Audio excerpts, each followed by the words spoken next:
ஸ்போர்ட்ஸுக்கு போயிருந்தியே, வின் பண்ணிட்டியாடா? டேய் இல்லைடா, நாங்கள் ஒரு பாயிண்ட்ல தோத்துட்டோம்டா. ஆனால் அந்த ஆப்போனன்ட் டீம் வந்து பிராகிங் பண்ணதுன்னா சகிச்சுக்கவே முடியலடா, அப்படி பண்ணுறாங்கடா. பிராகிங் அப்படின்னு என்னதுடா? இப்போ பிராகிங்னா தன்னை பற்றி தற்பெருமை சொல்கிறது தான்டா பிராகிங்கு. அப்படியாடா அவங்க பிராகிங் பண்ணாங்க?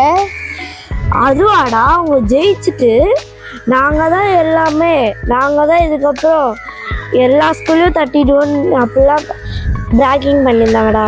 ஓ அப்படியாடா, சரி விட்றா, அத்த கேமில் பார்த்துக்கலாம். இன்னும் அத்த கேமில் நம்ம தாண்டா வின் பண்ணுறோம், ஓகேவாடா? ஓகேடா. ஃப்ரெண்ட்ஸ், உங்களுக்கு பிராகிங்னா என்னன்னு தெரிஞ்சுதா? இப்போ இந்த பிராகிங்ன்ற வேர்டுக்கு எக்ஸாம்பிள் சென்டென்ஸ் நாங்கள் ஸ்க்ரீனில் கொடுத்துருக்கோம், அதை படித்து தெரிஞ்சுக்கோங்க. தேங்க்யூ ஃப்ரெண்ட்ஸ், பாய். இந்த வீடியோ பிடிச்சிருந்தா ஷேர் பண்ணுங்க, கமெண்ட் பண்ணுங்க, சப்ஸ்கிரைப் பண்ணுங்க. பாய் பாய்.